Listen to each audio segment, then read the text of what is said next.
પોરબંદર નગરપાલિકાને મહાનગરપાલિકા બન્યાને 9 મહિના જેટલો સમય થઈ ગયો છે, પરંતુ હજુ પણ તે કોઈ પણ પ્રકારના આયોજન વગર રામ ભરોસે ચાલી રહી છે। બાંધકામને લગતો ડેવલપમેન્ટ પ્લાન બનાવવો જોઈએ તેના કોઈ ઠેકાણા નથી। જૂના પોરબંદર વિસ્તાર સિવાયના અન્ય વિસ્તારમાં એક પણ રહેણાંક મકાન તથા કમર્શિયલ બાંધકામને મંજૂરી મળી નથી, તો સામે જે જૂના પોરબંદરમાં જે મંજૂરીઓ અટવાયેલી છે, મહિનાઓમાં દેવામાં આવી છે, તે છતાં પણ માત્ર 14 જેટલી મંજૂરીઓ અપાઈ છે। વળી પોરબંદર મહાનગરપાલિકાના કમિશનર તથા ટાઉન પ્લાનર ઓફિસરનું કહેવું છે કે ડેવલપમેન્ટ પ્લાન માટેની કામગીરી ચાલી રહી છે, તે થશે એટલે પછી નિયમો મુજબ મળવાપાત્ર મંજૂરીઓ મળશે, પરંતુ આયોજન વગરના નિર્ણયના કારણે પોરબંદરના બાંધકામ સાથે સંકળાયેલા તમામ ગતિવિધિઓ બંધ થતા લોકો મુશ્કેલીમાં મુકાઈ ગયા છે। કોર્પોરેશન ડિક્લેર થઈ ગયું, પણ ડેવલપમેન્ટ પ્લાન પોરબંદરનો શક્ય જ નહોતો બન્યો, જે રિવાઇઝ ડેવલપમેન્ટ પ્લાન બનવો જોતો હતો, જેથી કરીને હવે ખાલી જે જૂનું પોરબંદર છે એની અંદર મંજૂરીઓ મળે છે, પણ જે આપણા વિકસતા વિસ્તારો છે કે જેની અંદર આપણે કહીએ કે જે મધ્યમ વર્ગને જ્યાં મકાન બનાવવું પોસાય એવું છે, કોઈ જગ્યાએ અત્યારે મંજૂરી મળતી નથી, તો તમે કલ્પના તો કરો કે કેવી તકલીફ પડતી હશે બધી।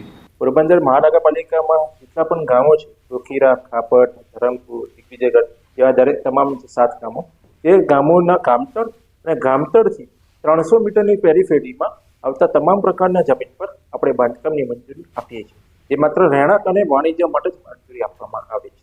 મહાનગરપાલિકા બની અને જે અમારી પાસે પડતર અરજીઓ છે, એ પડતર અરજીઓમાં કેટલીક પૂર્તતાઓ કરવા માટે અમે જે તે એન્જિનિયરને જણાવવામાં આવેલ છે, અને એન્જિનિયર દ્વારા આ જે પૂર્તતા જે જણાવેલી છે એ પૂર્તતા પૂરી કરવામાં આવે તરત જ એને મંજૂરી આપવાની કાર્યવાહી કરવામાં આવશે। રાજ્ય સરકાર દ્વારા બનાસકાંઠા જિલ્લામાં 4 નવા તાલુકાઓ બનાવીને તેનું નોટિફિકેશન બહાર પાડી દેવાયું છે। પાલનપુર તાલુકાના સૌથી મોટા ગઢ ગામને તાલુકો બનાવવાની છેલ્લા 30 વર્ષથી માંગ થઈ રહી છે, પરંતુ તેને તાલુકો ન બનાવતા ગઢગામ સહિત આજુબાજુના 30 ગામોના લોકોએ ગઢગામ ભેગા થઈને સૂત્રોચ્ચાર કરી ઉગ્ર વિરોધ નોંધાવ્યો। ગઢગામમાં સરકારી હોસ્પિટલ, પશુ દવાખાનું, પોલીસ સ્ટેશન, વિદ્યુત કચેરી સહિત અનેક સરકારી કચેરીઓ આવેલી છે। ગઢગામમાં અનેક કચેરીઓ, બેંક, 100 જેટલા હીરાના કારખાના હોવાથી આજુબાજુના ગામોના લોકો ધંધાર્થે ગઢગામમાં રોજ અવરજવર કરે છે। તેની ગઢ પંથકના વિસ્તારના વિકાસ માટે ગઢને તાલુકો બનાવવો જોઈએ તેવી માંગ વર્ષોથી થઈ રહી છે, જેથી લોકોએ કહ્યું કે માંગ નહીં સંતોષાય ત્યાં સુધી તમામ ચૂંટણીઓનો 30 ગામના લોકો સામૂહિક બહિષ્કાર કરશે। 13 તાલુકાઓ ગુજરાતની અંદર જાહેર થયા। ગઢ ગામની લગભગ 30 વર્ષથી માંગ છે કે ગઢને તાલુકો બનાવો। ગઢની આજુબાજુ લગભગ 35 ગામો આવેલા છે। ગઢ મોટું ગામ છે, 15 થી 20 હજાર વસ્તી ધરાવતું ગામ છે અને મોટું ગામ છે। ગઢ ગામની અંદર ઘણી બધી સુવિધાઓ છે, સરકાર જો તાલુકો જાહેર કરે તો ઘણી સુવિધાઓ ઉપલબ્ધ, એટલે ઘણો ખર્ચ પણ ઉતરે એમ નથી, તો સરકારને વિનંતી કરીએ છીએ કે ભાઈ જલ્દીમાં જલ્દી આ જોઈ રાહ અમે કેટલા દિવસ જોઈશું, અમને તાલુકો અર્જન્ટમાં રાતોરાત કર્યો। ગઢને તાલુકો બનાવવા માટે વારંવાર આવેદનપત્રો આપવા છતાં ધારાસભ્યની ચૂંટણી હોય, સંસદ સભ્યની હોય, ગમે તે હોય, જિલ્લા પંચાયતની હોય કે તાલુકા પંચાયતની હોય, છતાં પણ નેતાઓને વારંવાર રજૂઆત કરવા છતાં અમને કોઈ તાલુકા માટે બહિષ્કાર કરવામાં આવ્યો છે। અમારો જો 4 તાલુકા આપ્યા ને અમને તેમાંથી બાકાત કરવામાં આવ્યા છે।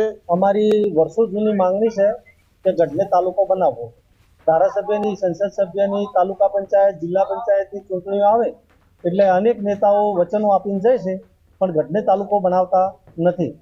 તો હવે અમે આવતા સોમવારથી કલેક્ટરમાં આવેદનપત્ર આપશું એક, અને જે બી રાજકીય પક્ષના કે વિરોધ પક્ષના કોઈ બી નેતાઓ જ્યારે ચૂંટણી પ્રચારમાં આવશે એટલે એનો સદંતર અમે બહિષ્કાર કરશું।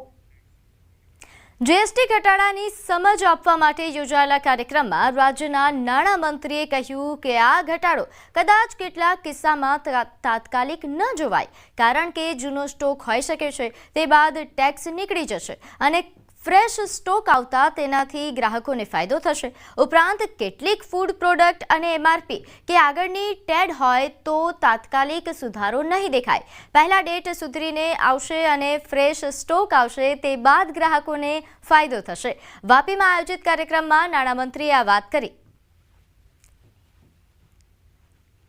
અત્યારે તાત્કાલિક કદાચ થોડા દિવસ નહીં દેખાય સુધારો કે ભાવ ઘટાડો, એનું કારણ એ હોઈ શકે કે જૂનો સ્ટોક હોઈ શકે. એ જૂના સ્ટોક ઉપરની એમનો જે સેસ હોય કે GST હોય કે કોઈ પણ જાતનો બીજો ટેક્સ હોય કે એ બધું નીકળી જશે. ફ્રેશ સ્ટોક આવશે ત્યારથી દરેકને આમાં 100% ફાયદો થવાનો છે.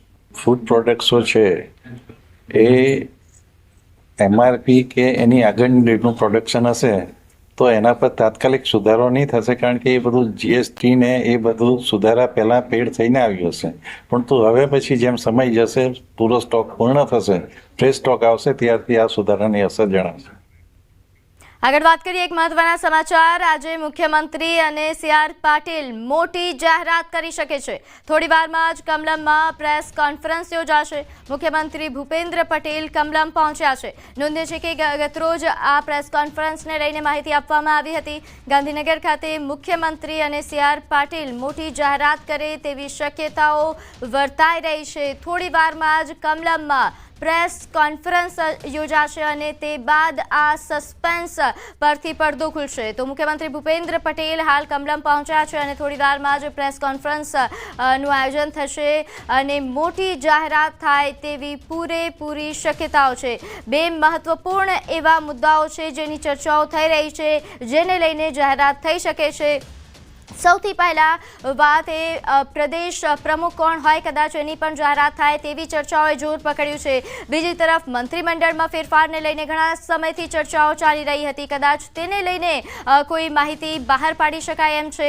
ત્યારે આજે પ્રેસ કોન્ફરન્સ બાદ સસ્પેન્સ પરથી પડદો ઉઠી શકે છે. મુખ્યમંત્રી અને CR પાટીલ દ્વારા કોઈ મોટી જાહેરાત થાય તેવી પૂરેપૂરી શક્યતાઓ છે. થોડી વારમાં જ કમલમમાં પ્રેસ કોન્ફરન્સ યોજાશે. હાલ કમલમ ખાતે મુખ્યમંત્રી ભૂપેન્દ્ર પટેલ પહોંચી ચૂક્યા છે. નોંધ્ય છે કે CR પાટીલ સાથે આ પ્રેસ કોન્ફરન્સ યોજાવાની છે, જેને લઈને વધુ વિગત સાથે આપણી સાથે ગૌતમ જોડાઈ ગયા છે. ગૌતમ, આજે કોઈ મોટી જાહેરાત થાય તેવી પૂરેપૂરી શક્યતા છે? જી બિલકુલ. પ્રદેશ ભાજપની થોડી વારમાં પત્રકાર પરિષદ જે છે તે યોજાવાની છે. પત્રકાર પરિષદની વાત કરીએ તો મુખ્યમંત્રી ભૂપેન્દ્ર પટેલ અને ભારતીય જનતા પાર્ટીના પ્રદેશ પ્રમુખ અને કેન્દ્રીય મંત્રી CR પાટીલ જ્યાં પત્રકાર પરિષદ જે છે તે સંબોધવાના છે. મહત્વનું એ છે કે આત્મનિર્ભર ભારત સંકલ્પ અભિયાન જે છે તે આગામી દિવસોની અંદર ગુજરાતની અંદર યોજાવાનું છે અને તે અંતર્ગતની આ પત્રકાર પરિષદ જે છે તે યોજાવાની છે. મહત્વની વાત એ છે કે હર ઘર સ્વદેશી અભિયાન જે છે તે ઘર ઘર સુધી પહોંચે તેની રૂપરેખાના ભાગરૂપે તેની અંતર્ગતની મહત્વની જાહેરાત જે છે તે થશે. તે પ્રકારની આ જે પ્રેસ વાર્તા જે છે તે ટૂંક સમયની અંદર સંબોધન થશે. જી ગૌતમ, આભાર. સતત અપડેટ આપનાથી લેતા રહીશું.